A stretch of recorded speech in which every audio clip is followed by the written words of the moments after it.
We have helped a lot of people in this community, and all you have to do is come up here on days that you give them out food baskets, the cheese, the butter. We serve some 12,000 people. I think they should be cleaning up the neighborhood, try to get some of these junkies off the street. Only time we get something from the community is when they're giving out cheese or bread or something.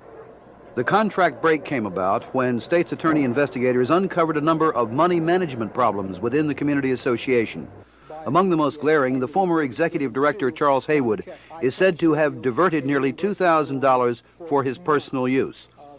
The Assistant Commissioner of Housing and Community Development says the association has failed in its responsibility to manage public money carefully. Further, he says many of the residents chosen to receive housing grants are members of the association's executive board. But he says the contract break does not mean the neighborhood will be abandoned. Not a single dollar committed to Reservoir Hill is going to be spent anywhere else. We're strongly committed to that neighborhood.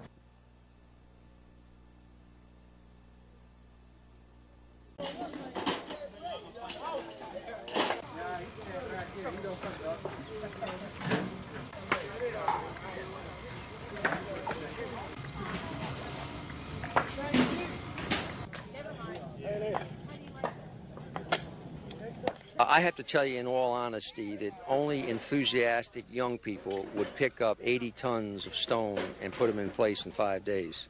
I'm not sure you could get any other part of our society to do that at whatever cost. I had looked everywhere, and, you know, I wasn't working for 9 months, and when this popped up, I was so happy, you know.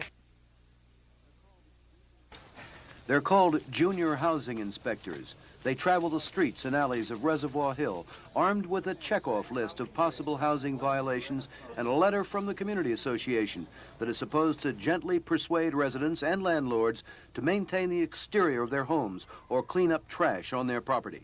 We want the area to be a nice place to live in. The checkoff list looks official, but it has no legal standing.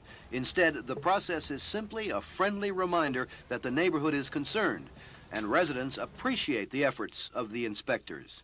It makes you feel that your youth of today is really, you know, putting forth an effort to do something. And it helps them and motivate them into going out into the real world when the time comes.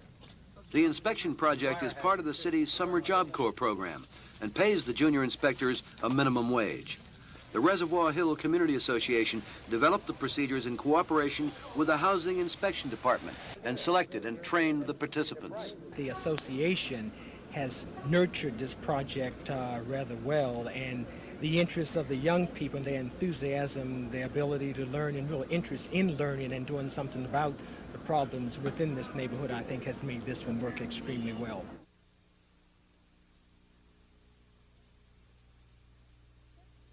Compared to most major cities, Baltimore has relatively few vacant buildings. Of the 300,000 dwelling units in the city, only 7,000 are vacant, just under half owned by the city.